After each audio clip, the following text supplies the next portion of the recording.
সংসদে দাঁড়িয়ে রাঙ্গুনিয়ার বিষয়ে কথা বলবো, দেশের বিষয়ে কথা বলবো। আলহামদুলিল্লাহ 17 বছর পরে আমরা একটা সুন্দর নির্বাচন পেয়েছি। হ্যাঁ, এটা আমার জন্য আমার প্রথম নির্বাচন ছিল। সবসময় ক্যাম্পেইন করতাম বাবার জন্য, এবার আমার পরিবার আমার জন্য ক্যাম্পেইন করেছে। একটু তো অদ্ভুত একটা ফিলিং আছেই, কিন্তু আলহামদুলিল্লাহ ভালো লাগছে। গণতন্ত্র ফিরে এসেছে বাংলাদেশে।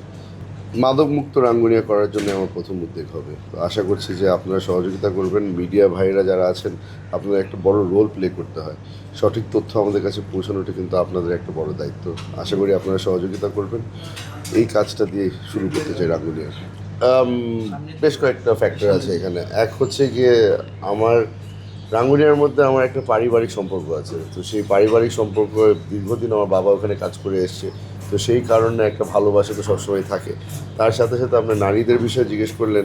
এবার আমার সহধর্মিণী, আমার মা, আমার বোন, তারা সকলেই আমার জন্য অনেক পরিশ্রম করেছে। তারা আমার জন্য ক্যাম্পেইন করেছে।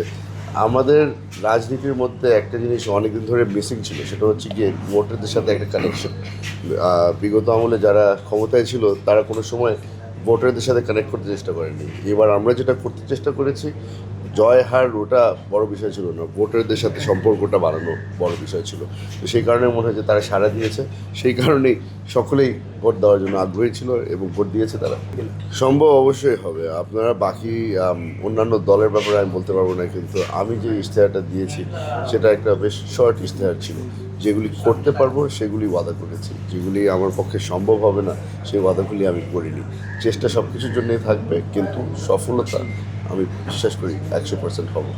আমাদের এই বিজয় খালি আর ব্যক্তির নয়, এটা আমার দলের বিজয়, এটা তারেক রহমান সাহেবের বিজয়, এটা বেগম খালেদা জিয়ার বিজয়, জিয়াউর রহমান সাহেবের বিজয়। তো সেই কারণে আমি মনে করি যে বাংলাদেশের মানুষ অনেক দিন পরে এমন একটা দলকে ফিরে পেয়েছে যারা মাঠে ছিল, তাদের পাশে ছিল, যারা তাদের সাথে একটা ভালো সম্পর্ক গড়ে তুলেছিল।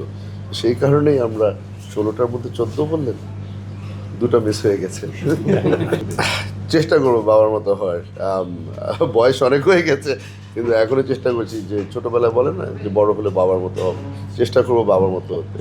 কিন্তু তার থেকে বড় জিনিস হচ্ছে সৎ মানুষ হতে চেষ্টা করছি। আশা করি যে সংসদে দাঁড়িয়ে রাঙ্গুনিয়ার বিষয়ে কথা বলবো, দেশের বিষয়ে কথা বলবো, এবং চেষ্টা করব যেন আব্বার মতো সৎ হয়ে থাকতে পারি। রাঙ্গুনিয়াবাসীর জন্য ভালোবাসা, এত এত সম্মান দিয়েছে, এত স্নেহ দিয়েছে। আমি তাদের জন্য খালি একটাই জিনিস বলবো, দোয়া করবেন আমার জন্য। আমি যেন যেই ওয়াদাগুলো করেছি সেগুলো আমি পূর্ণ করতে পারি, এবং আপনাদের জন্য যেন আমি কাজ করতে পারি। এই সুযোগটা দেওয়ার জন্য অনেক অনেক অনেক ধন্যবাদ।